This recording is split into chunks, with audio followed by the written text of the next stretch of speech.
paano may pagtutugma yung una dapat mabagal, make sure na ganito, tapos meron na namang statement dapat mabilis. Anmar, All in the ya, same na bibig ya, po ang nagbabanggit po. Anmar, yan ay proof ng epekto ng paggamit ng cocaine. Hindi mo, di ba nung nag-umpisa tayo ng first year, parati sinasabi natin, ba't pa palit-palit? Ba't pa iba-iba? Grabe naman ho yan. Pati ba naman dyan sa PCO, merong nangyayaring kabangagan? Ang tanong ho kasi ngayon ng ating mga kababayan dito kay PCO Secretary Dave Gomez, ano ho ba yung hinihipak nyo na yan? Kasi madami na ho talaga ngayong mga kagamitan na pwedeng sabihin nating vape yan o kung ano pa man ang hinalo dyan, hindi na ho natin alam. Anak ng Petrang Garapata, sa kaligitnaan ng iyong interview, naisip mo pa talagang humipak na walang yaka? Kung yung amo mo inaakusa na di umano base sa kanyang kapatid pa mismo, adik sa ipinagbabawal na pulburon, ikaw naman humihipak ka sa kalagitnaan ng interview, walang yaka. Dito sa video na to mga kababayan, kahit saan ata tayo tumingin ng sulok ng Malacanang, meron ho tayong makikitang hipakan na mangyayari. Ano bang laman ng vape mo na yan? Vape ba yan? Kasi ho mga kababayan, hindi na lang ho juice ngayon ang linalagay diyan. Balita ho natin kaya sa ibang mga bansa ipinagbabawal na yan dahil kung ano-ano daw hinahalo nila diyan. Merong mga synthetic na bagay ang hinahalo nila diyan sa mga vape na yan. Ayun, siyempre hindi naman natin alam kasi kung sigarilyo yan, alam mo sigarilyo. Umuusok, may apoy, sigarilyo. Pagka yan medyo mabaho at yung pinag-ikutan, yung inaalmusal di umano ni Marcos Jr., alam mo may Regenyo. Pero pagka yan, nakatago na ganyan at hinihipak mo ng patago, ibig sabihin yan. Secretary Dave Gomez, ano ho ba ang laman ng hinihipak nyo na yan? Yan ang yung sagutin sa sambayanan. Pero bago yan mga kababayan, isang like at isang subscribe, masaya na ho tayo dyan. At sa mga gusto sumali sa ating community, yung join button nandyan lang ho sa baba. Hayun na nga mga kababayan, dito sa video na to, grabe ho talaga tong si Prof. Malotikia. Napanood na ho natin tong video na to pero gusto ko ibahagi sa inyo. Napakahusay na tong si Prof. Malo. Dito sa video na to, sinalansan ho niya itong si Auntie Claire. Ito ho, panoorin na ho muna natin itong si Secretary Dave Gomez na ano yan, vape, smokeless cigarette, pampalakas ng baga, hindi namin alam. Kailangan niyo sagutin sa sambayanan. Masisikreto nyo kasi dyan sa Malacanang Tsaka, Brad, hindi mo na ba talaga mapigilan? Nangangati ba talaga labi mo na hipakin yung hawak-hawak mo na yan? Nung nakita ho siya, na-realize niya, siguro malamang sa malamang nakikijamming na to kay Marcos Jr. Yan nakikijamming na yan. Nakikijamming, nakikikantahan. Kasi si Auntie Claire, nakikijamming yan. Pagka nagpupunta sila ibang bansa, kanta-kanta yan si Auntie Claire. Malamang, ito si Dave Gomez, mukhang rock and roll. Pag mumukha pa lang, talagang punks not dead na datingan. Ito, rekta ho tayo dito kay Dave Gomez. Kampo sa Balitang Hali. Nako. Magandang umaga naman. Salamat sa pag-imbita. Opo, may reaksyon na ho bang Pangulo dito sa sinabi ng kanyang kapatid? Ay, nako. Lumang tugtugin na ito narinig na natin dati ito at napatunayan na walang basihan ito, no? So, ito yata unang lumabas ng kampanya pa noong 2021 nung tumatakbong pagkapangulo ang ating Pangulong President Ferdinand Marcos Jr., no? Hindi pa noong 2021 lumabas yung issue na yan. Matagal na hong usap-usapan niya. Narinig niyo ho itong si Prof. Winnie Monsod. Pinrangka niya ho itong si Karen Davila. Anong sabi niya kay Karen Davila? Alam natin yan. Usap-usapan niya ng mga alta na yung si Marcos Jr. Base doon sa sinabi ni Amy Marcos, ganun daw ho talaga ginagawa niya. Humihipak. At napatunayan na walang basihan ito. Nag-conduct ng drug test ang isang reputable na ospital nung panahon na yon. Yung same hospital na naglabas ng reputable daw, sabi nitong si Dave Gomez na drug test dito kay Marcos Jr. Yun din ho yung reputable na hospital na di umano pagka sobrang high na sila sa droga, doon daw ho sila dinadala para magpababa ng tama. Diba? Wala ko tayong binabanggit na pangalan dito. Di umano. Pagka merong napapataas ang tama dyan sa Malacanang, tuon daw ho sila dinadala. Di umano.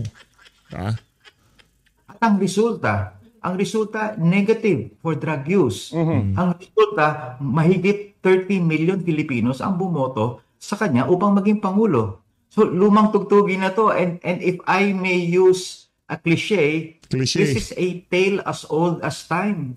Wow, may klise-klise ka pang nalalaman. Ang sagutin nyo, bakit meron daw di umanong 50 bilyones dyan sa opisina ng PCO na kaya nagkaroon na sibakan dyan sa mga nakalipas na panahon, nagkaroon ng nagkawalaan ng pera na di umanong pambabayad sa mga vlogger ng Malacanang. Nako, na ano ho sila na nasalisihan. Sino man nakasalisi dyan, anak ng tokwa, ano ho siya, 50 million richer na siya ngayong mga panahon na to. Pero ang Pangulo, ang kapatid po ng Pangulo, yung mismo... Ano yan? Ano yan, Brad? Kung nasa tama kang kautakan, hindi mo gagawin yan. Pag magpapa-interview ka, yung hinihipak mo na yan, ibato mo sa malayo. Huwag mo ilagay sa tabi mo. Diba? Ang laki ng problema mo dyan, Brad. Mantangin mo, ini-interview ka, GMA7, itatapat mo sa bunganga mo yung hinihipak mo na yan. Ang tanong, ano bang laman yan sa loob? Ha? Meron mo kasing, meron kong tawagin, cannabis oil. Yan. Hindi ko sinasabing yun ang laman ng hinihipak nitong si ni Gomez, ha? Oh, merong silang kung tawagin synthetic na mga droga na inihahalo sa mga juice ng mga vape. Diba? Kaya ang panawagan ho ngayon nung nakita natin tong video na to, hindi na lang ho si Marcos Jr. ang gustong ipa-drug test ng sambayan ng Pilipino. Dapat daw ho mga kababayan, pati yung mga sekretary niya ay kasama na. Willing ka ba? Ako, willing ako. Dave Gomez, gusto mo sabay tayo? Willing ako, walang problema. Pa-drug test tayo, sige, game mo. Yung amo mo, duwag yan Tingnan natin kung matapang ka. Magpa-drug test tayo. Biglang lumaban, no? Hindi pa-drug test ka. Hindi, yung mga balita ho kasi yan. Kaya yung vape na yan, yung mga hinihipak na yan, ipinagbawal ho yan sa napakaraming mga bansa. Hindi lang ho sa sumasabog. Yun tayo naman ho nung medyo bata-bata tayo. Nanigarilyo rin naman ho tayo. Nag-smoke tayo. Hindi naman ho natin i-deny yan. Nagsigarilyo ho tayo. Alam ho natin ang feeling ng nagkikrave sa nicotine. Naranasan ho natin yan. Pero noong panahon na medyo tumatanda-tanda na tayo, dahil siyempre, iniingatan ho natin ang ating kalusugan. Hindi na ho tayo naninigarilyo. Yan. Palakpakan. Yan. Diba? Kasi, mabaho daw ho. Ayaw nung nakakamoy. Kaya tinigil natin. Diba? Ganun lang naman ho yan. Pero pagka ikaw, tumanda ka na't lahat-lahat, tapos humihipak ka pa na para bang wala nang bukas kahit na may interview, talagang tuloy-tuloy lang ang ligaya. Anak ng Petrang Garapata, may problema tayo dyan. Kaya no mga kababayan, namnamin nyo lang ang ating PCO Sec Dave Gomez. Palakpakan. Dito na ho tayo kay Prof. Malutikia. Isa sa mga talagang sinusubaybayan, inaabangan, hinihintay ng ating mga kababayan kung ano mga sasabihin na to si Prof. Malutikia. Eto na ho mga kababayan, aking ko na ho siyang ibibigay sa inyo dito sa video na to. Game! Speaking of narrative, nabanggit din po ng Palacio, sabi niya dito, hindi ba siya natutuwa na yung kapatid niya mismo, ang Pangulong Marcos Jr. ang nag-umpisa na imbestigahan ang manumalyang flood control projects na ito? Ang Pangulo ang gustong maglinis ng kalat ng nakaraan. Nako. Alam mo, Admar, yan inoculation strategy. Inoculation. Ini-inoculate nila ang Pangulo para sa kung anong mangyayari. Kaya nangyari na yung mangyayari, balik sila doon, hindi ba siya naggawa niyan? Paano naman siya masasali dyan? Siya nga ang nagpa-imbestiga. Kailan niya Hindi naman ho tatawaging political strategist, political analyst yang si Prof. Malo Tiquilla kung hindi ho niya alam yung mga pinagagawa na yan ni Auntie Claire. Palakpakan ho muna natin, ha? Doon sa uling video natin kay Senator Rodante Marcoleta, medyo malambing ho tayo doon. Hindi ho tayo gaanong bumalagbag. Pero dito sa video na to, dahil meron ho tayong nakikitang humihipak dito sa ating video, medyo nanggigigil tayo eh. Diba? Stepping stone, ha? Bato, stepping stone. Kasi yung mga ganyang klaseng gawain papunta doon sa mga seryosong, alam nyo na ho yun mga kababayan. Diba? Ano yan eh, yung ano yan, yung paninigarilyo, pagbibig. Hindi naman lahat kasi yung iba ho talaga eh, yan talaga yung pampakalma nila sa sarili nila. Pagka umuusok yan at merong konting baga-baga, ano yan eh, sigarilyo alam mo. Pero pagka vape yan, hindi mo na alam kung ano nasa loob yan. Oh, ano sasabihin nila? Mentol? Mentol yan, mentol. Mentol yung flavor. Pero yung substance ano? Anak ng toko, sa sobrang kaadigan mo dyan, sa hinihipak mo na yan, kahit nagpapa-interview ka, tuloy-tuloy lang ang ligaya. Nagya ka Dave Gomez. Kung ano man, hindi ko natin alam ha. At hindi ko siya inaakusahan ng kung ano pa man. Pero ang sigurado dito, hindi niya humapigilan ng kanya sarili. Kung ano man ang hinihipak niya na yan. Pinaimbestiga. Di ba nung SONA, after ng SONA, kailan nangyari? 23, 24, 25. 3 taon. Ha? Pagdating ng SONA, ng Fort SONA, doon lang niya sinabing mahiya naman kayo.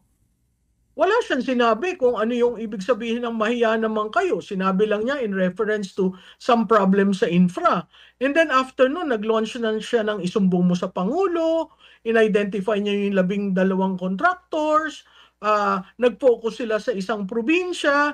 So makikita mo, cherry picking. Ano ba yung ibig sabihin ng cherry picking? Pipili ako. Para doon sa naratibo ko, may spine yung naratibo ko na sinasabi na akong nauna, sandali, ako ang nagpa-imbestiga. At again, the default, isama natin yung investigasyon ng previous administration.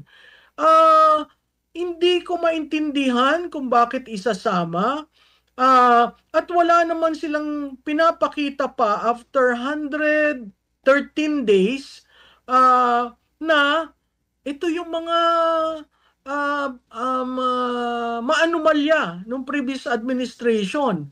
Kasi hindi nila mailagay yung previous administration kung itong administration hindi buo yung storya. Yeah. Hindi talaga buo ang storya dahil namimili lang sila kung anong storya para lang ma-deflect ang Pangulo not being involved. Nagulat sila siguro dun kay Gutesa. Kasi si Gutesa ang nagbuo ng storya para sa taong bayan. Yun ang hindi nila na-factor in kasi wala namang plano talaga yung yung flood control mess eh. Walang kaplano-plano yan. So wala siyang exit strategy. Hindi niya alam kung saan dadalhin. Ngayong bumigla yung Gutesa, nagulat siya, backtrack sila. So ang yung bumagsak tong si Gutesa eh. Nung una, winawasak nila credibility. Alam niyo kung di lumabas ho itong si Zaldico, mapahanggang sa ngayon. Notaryo nitong si Gutesa, ang issue nitong si Ping Lacson. Buti na lang. Nagsalita ho itong si Zaldico na kung saan sinasabi niya, totoo ang mga sinabi nitong si Gutesa. Tauhan ko yan. Diba? Oh. Ang tawag pa nga niya, Orly eh. Alam mo talagang close sila eh. Totoo ang sinabi ni Orly. Ano ho talaga sila? Tauhan niya ho talaga. Ha? O itong si Lacson ngayon, nag-shift na yung narrative. From, nag-falsify siya ng notary documents o kung ano pa man yung kinaso sa kanya, binaliktad na ho nila, papunta na ho tayo doon dahil hindi nila kayang pasinungalingan na hindi tumawag itong si Pangandaman. Hindi nila pwedeng pasinungalingan na kinumpirma nitong si Zaldico yung utos si Marcos Jr. dito kay Adrian Bersamin. Hindi ho yun pwedeng pasinungalingan. Kaya ngayon yung naratibo gusto ho nilang isip from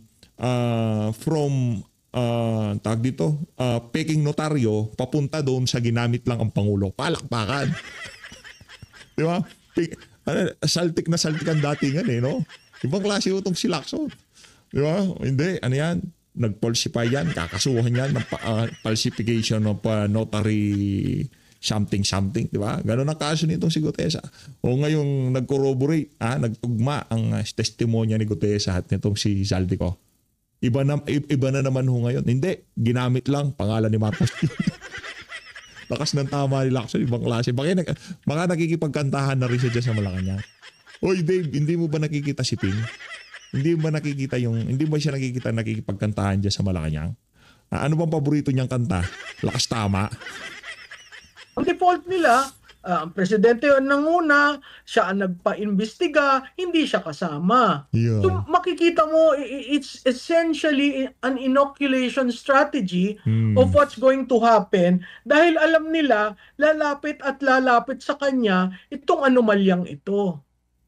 Opo, magandang punto po yung nabanggit niyo ma'am na walang exit strategy. Kumbaga para bang nag-boomerang ito sa kanya na imbis na pogi points ang kanyang makuha, kaibahan, opposite.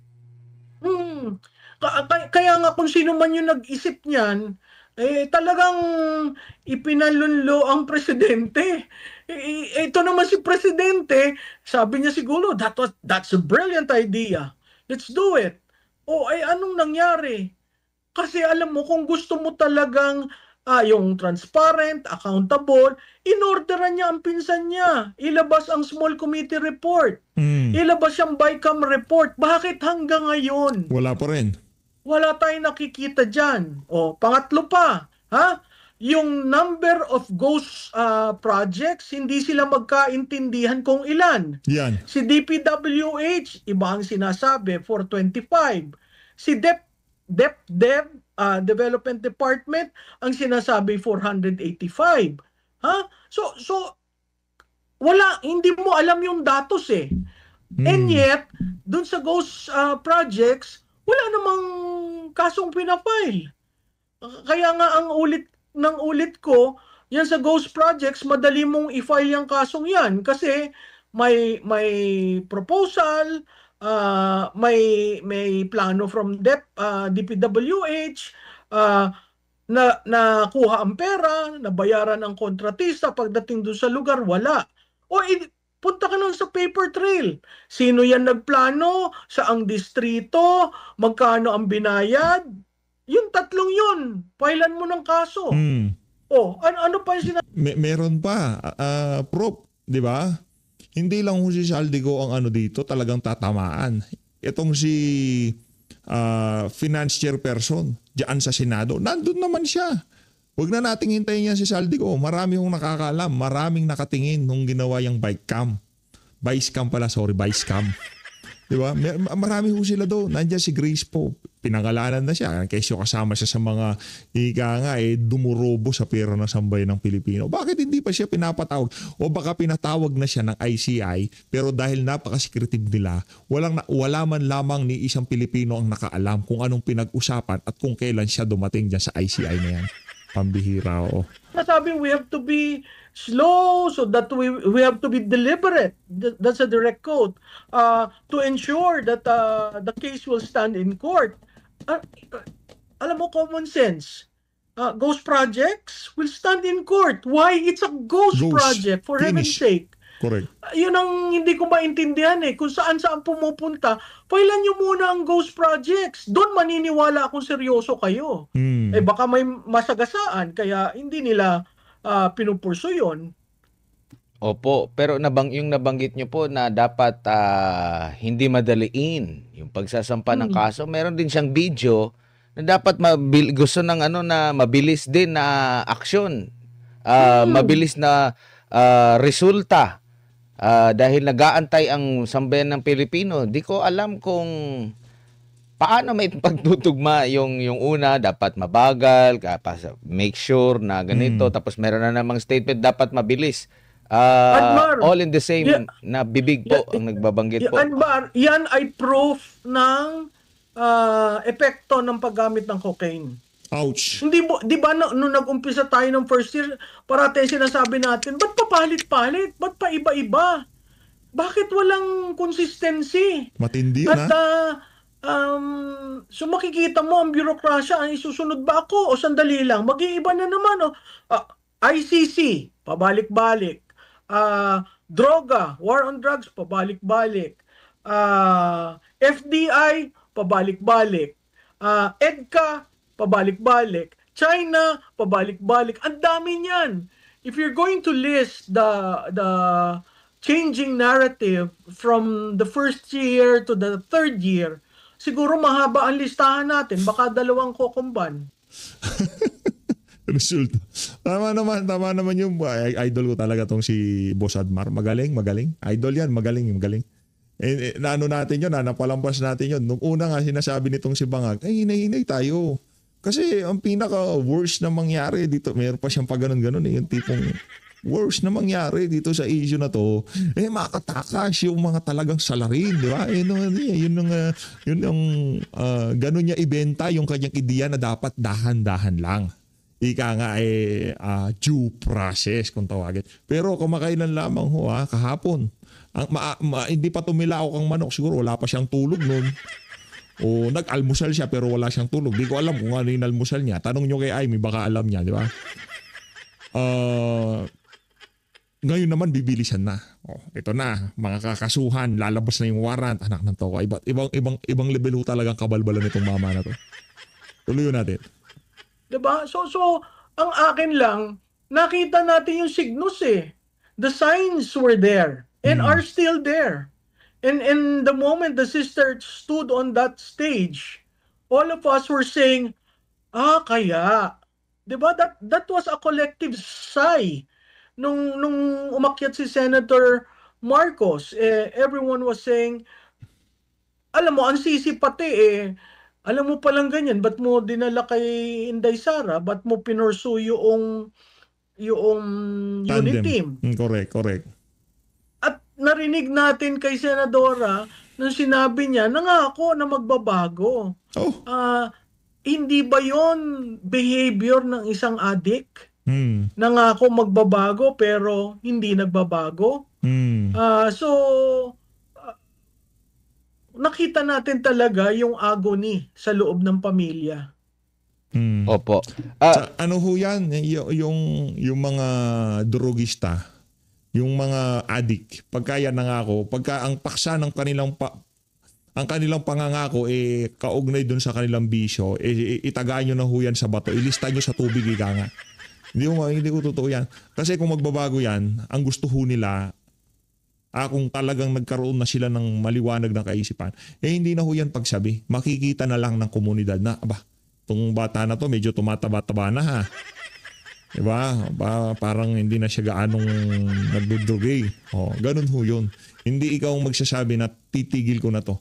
Ang komunidad ang magsasabi na, ay wala na yan. Balita ko, wala na. Hindi na daw yung kumukuha kay ano. Hindi na daw siya nagpupunta doon kay ano. Hindi niya na daw kinakasama yung sila ano.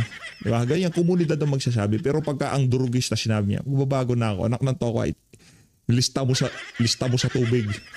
Meron pa nadagdag si Palace Officer Castro. Sabi niya rito kay Senadora Amy na maging makabayan ka, tumulong ka po sa imbestigang ginagawa ng sarili niyong kapatid. Na nabanggit niya kanina si Guteza, after noon ay biglang naiba ang ihip ng hangin. Yet ngayon, meron na namang ilang videos ba yun? 3 ba yun? Na binulgar itong si former Congressman Zaldico. Ano agad parang binar agad, no? Pero humihimok pala sila na may tumulong. Meron pa nga silang inilunsad na isumbong sa Pangulo. No, ngayon meron nagbigay ng impormasyon, pero nangyayari agad binabara po, Prof. Kaya nagtatanong, saglit lang, paano naging independent ngayon yung mga investigasyon na agad binabanatan yung naglalabas ng mga impormasyon? Oo, tama ka dun, Admar, no? Yung sinabing tumulong ka sa investigasyon, hindi ba tumutulong si Senator Marcos? Nandun siya, uma-attend siya, kune-question niya, nagsasabi siya, no, ito, magwi-withdraw na, magre-recant na. Hindi pa naman tapos ang investigasyon eh. Kaya ako nagugulat dito kay Senator Lacson na meron ng conclusion na yung dalawang opisyal daw ang nakatanggap at hindi ang Pangulo. Wala pa namang committee report. Hindi ko naman maintindihan kung saan niya pinagkukuha yung mga sinasabi niya. Yung isang opisyal ay taga DepEd, yung isang opisyal ay PLLO, 'di ba? At narinig lamang natin yung involvement ni ES through the testimony of Bernardo. Yan. So it's yung sinasabi ni Senator Lacson are all based on Yusek Bernardo's testimony. Yun sinabi niya, sinumpa ang salaysay, nasa na ang corroboration. So napakahirap mong sabihin na yung 100 billion ay yung dalawa ang nagpakana at sinabi at ginamit lamang ang pangalan ng presidente.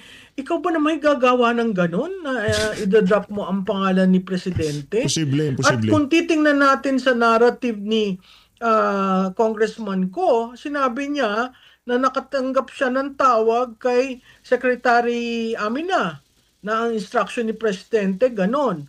So paano dun sa litanyang yon, wala namang sinabi yung kay Olaybar at saka kay Bersamin na PLLO. In fact, nagulat ako nakasama yung Bersamin na PLLO. Ang sinasabi nila, bagman daw ni ES. Ang naratibo lamang ni Bernardo, humihingi ng porsyento si Olaybar para kay ES. So, pag pinagtagni-tagni mo yung puzzle, mabubuo mo na gumagawa ng storya. At very telling yung kay ES Bersamin na sinabi nag-resign, tinawagan lang pala siya ng hindi accountable officer para bumitaw. Opo. So, at yun, medyo delikado sila doon dahil pag nagsalita si ES Bersamin, baka maligwak yung kanilang naratibo. Pero kung siguro ang ibinulgar po ni former Congressman Zaldico ay si BP Sara, Prof, siguro tatanggapin yung kanyang hayag. Oo. At saka magiging hero yun. Ang seguridad niya ay masigurado. Ang dalawa niyang anak na nandito, hindi iipitin, di ba? Nakita na natin yan nakita natin sa ginawa dun sa tao ni former Congressman Zaldico. Nakita natin yung pag-iipit na ginawa kay Gutesa, 'di ba, at sa pamilya niya. So yung kasing armed agencies of the government kayang gawin 'yan just to secure whatever they want. Noong hindi nagsasalita si Congressman Ko at sinabi ng ilan na i-cancel nyo ang passport, hindi ginagawa. Ngayon nagsalita, ika-cancel nila ang passport para umuwi at kinukulit nila na umuwi. So makikita mo yung logic. Hindi pinag-iisipan Lahat reactive. At yun ay emblematic ng problema ng pinuno. Yung Lahat galing talaga ni Prof. Malo. Palakpakan ho muna natin to si Prof. Malo Tigia. Napakahusay. Yan hong mga nangyayari ngayon kung paano ang pagtalakay dito sa issue ng na to. Yan ho refleksyon ng ating presidente na di natin malaman kung ba't pa kasi ayaw niya magpa-hair follicle test para magkaalaman na ito talaga si Marcos Jr. Kung ikaw ay matino ang isip, hindi ka reactive. Pine-prepare mo yan, pinaplano, kinakausap mo yung mga ahensya ng gobyerno, ito ang ating ito ang messaging natin, ito ang sasabihin natin, ito yung ibibigay natin. Hindi yung kabinete, paistaran sila kung sino makakuha ng atensyon ng Pangulo. Si Pangulo, without thinking through the suggestion, go. So, nagkakaroon ka ng ganyan na may kalihim ka ng DILG na nagsasabi, destabilizer. Hindi naman inciting to sedition. Yung pagrarally ba, destabilizer ka na. Yung pagsigaw mo ng resign, inciting to sedition ka na. So makikita mo yung pagkakaiba-iba ng approach At tatandaan rin natin, hindi natin tinitingnan pa yung internal cliques sa Malacanang. Yung labanan ng dalawang Rimulya, laban kay ES, etc. etc. So yung mga ganun ang medyo problematic. Speaking of problematic po, Doc, Prof, noong nag-resign si Bersamin at Pangandaman dahil kabilang sila sa napangalanan nitong si former Congressman Zaldico, ang dahilan daw ay delikadesa. No, ngayon, kasama din po, di ba, si Marcos Sr., Marcos Jr. sa napangalanan ni Zaldico. So, ibig sabihin ba nito, walang delikadesa yung yung perfect example na hindi ba Gulat ako dun, ayusin at Napindot lang. pag-isipan kung anong ibibigay na rason? Kasi tinan mo, sinabi, they resigned out of delicadeza, and then you have an ES saying, no, I did not resign. Somebody called me. So, I will not, anong exact frame niya? I will not go beyond the period where I am welcomed. So, nag-pack up siya ng gamit niya. At alam mo, very graphic yung statement ni ES. Hindi ko maintindihan ba't yung isang Yusek Cadiz ay hindi nag-resign. Kasi kung yung pinangalanan lahat nag-resign, edi dapat pati si Speaker nag-resign. Pati si Presidente nag-resign out of delicadeza. Yung excuse ng delicadeza, apparently, pwede yun sa iba. Sa iba, hindi. So again, problematic. Kasi namimili. Tsaka matindi, nabanggit mo nga, matindi yung naging pahayag din ng dating ES na sa press releases nila delikadesa. In fact, kahit na na-release na ito ng PCO sa kanya, hindi pa pala nakapagsulat ata ng formal na resignation. Kumbaga, sa pilitang resignation ang ginawa. Mas shocking naman yung kay Secretary Pangandaman. Nandun siya sa Senado, nagdedepensa ng budget, biglang nakareceive ng tawag na, you need to resign. Bangag na bangag. So, kung ikaw, Grabe. di ba,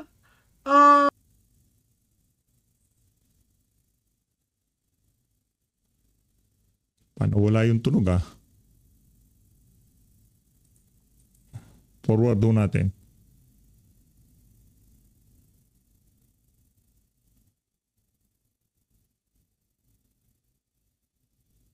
Ayun. refer sa isang tao to take care of this person. So, makikita mo na merong pinababagayan at merong drop like a hot potato.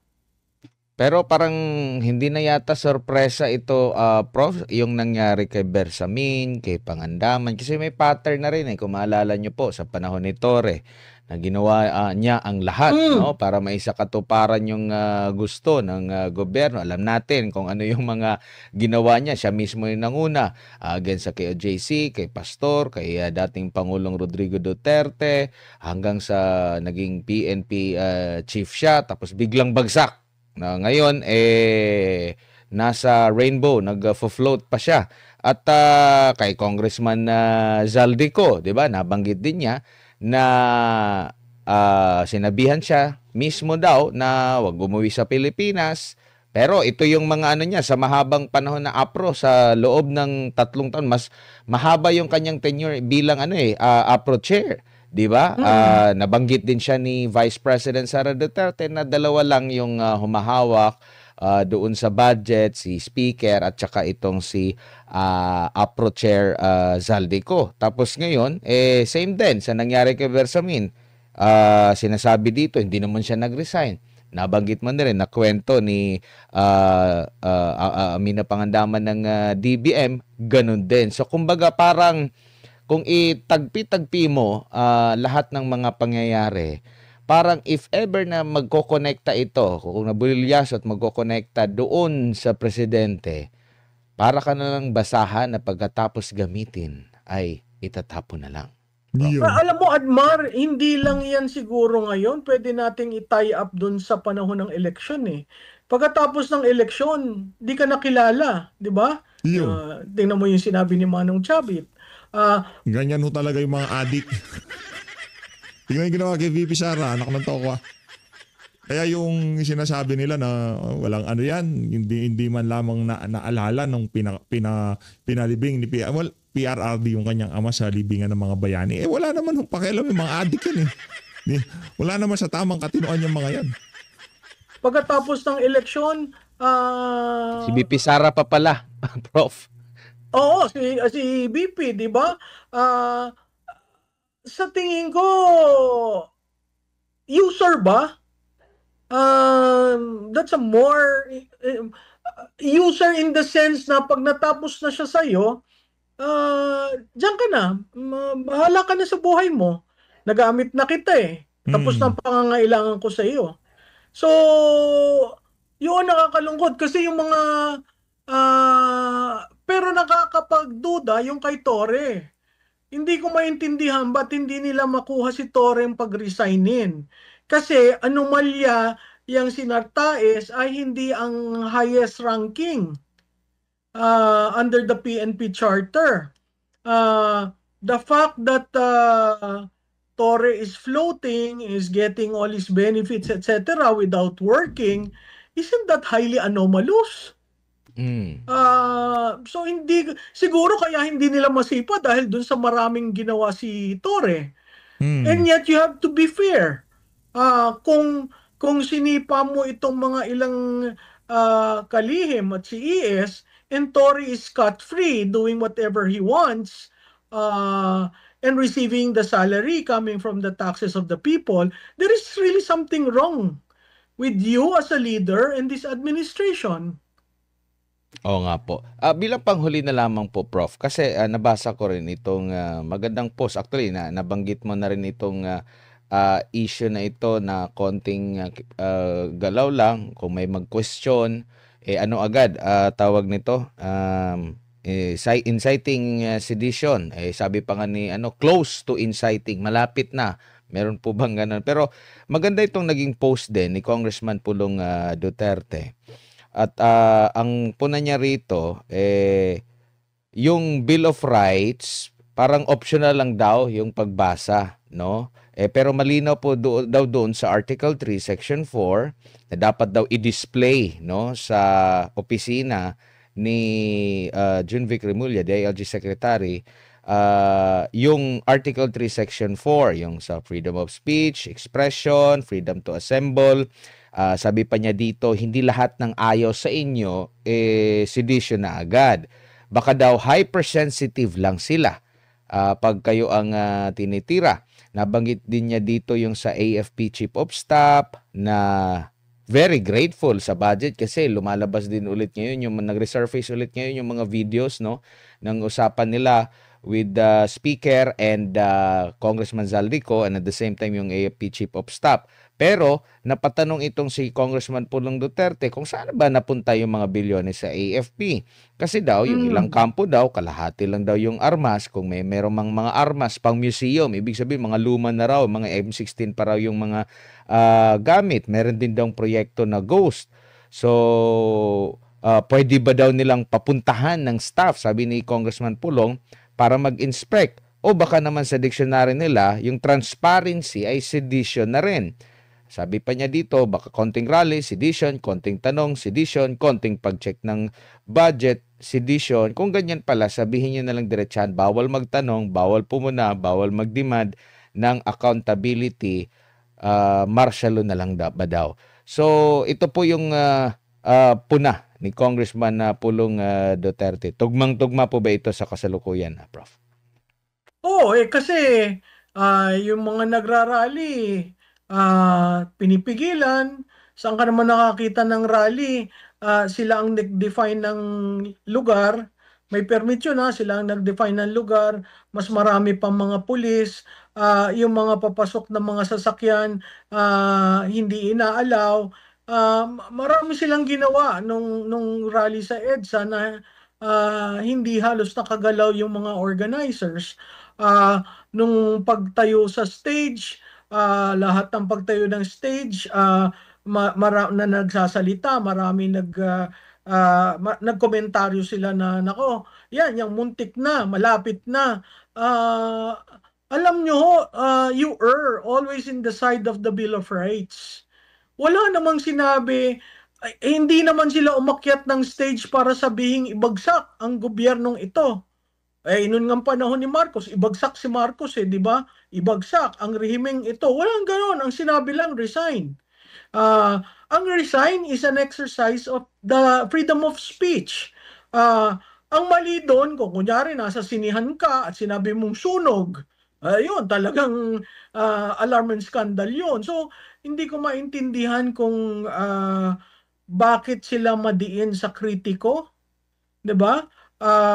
Nag-agree rin ako doon kay Congressman Pulong. Ang bilis maghusga pag nagkriticize ka sa gobyerno. Pero again, babalik tayo. Mas importante ba ang criticism o ang nawawalang perang hindi nyo ma-account? 'Di ba? Na hanggang ngayon, umabot na tayo ng 110 days, hindi pa rin nabubuo yung storya. Hindi pa rin kilala kung sinong mastermind. Hindi po simple ang 1 trillion. Hindi po yan simple, lalo na sa isang bansa na lubog sa utang.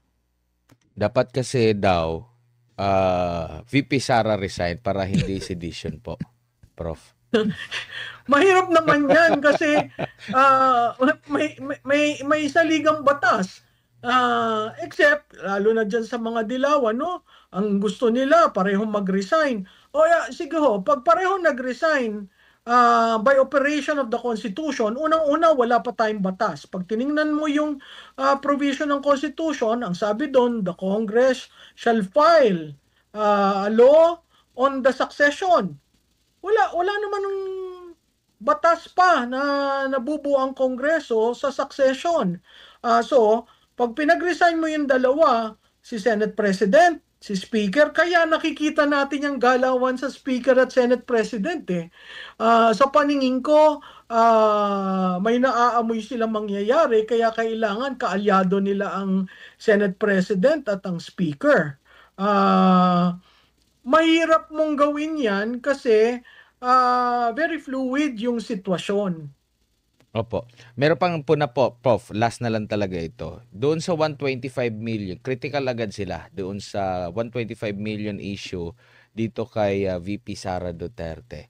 Hindi pa nga, dito naman kay PBBM, yung sa 100 billion pesos na sinasabing insertion, hindi ganun ka-intensive yung kanilang mga puna. Doon sa mga pagpupuna, hindi pa naisama rito kung ihahambing yung confidential fund ng pangalawang pangulo doon sa confidential fund ng presidente. Pero actually dito nga sa 125, meron nang kasagutan ata dito yung COA, no? Kumbaga parang nineglect nila yung kasagutan ng COA, basta ano lang nila yung notion na talagang merong ginalaw si VP Sara. Pero kung ikukumpara doon sa 100B, doon pa sa confidential fund, di hamak na parang barya lang itong 125M na na-justify naman po na talagang wala namang maling nagawa. Ito, dapat imbestigahan,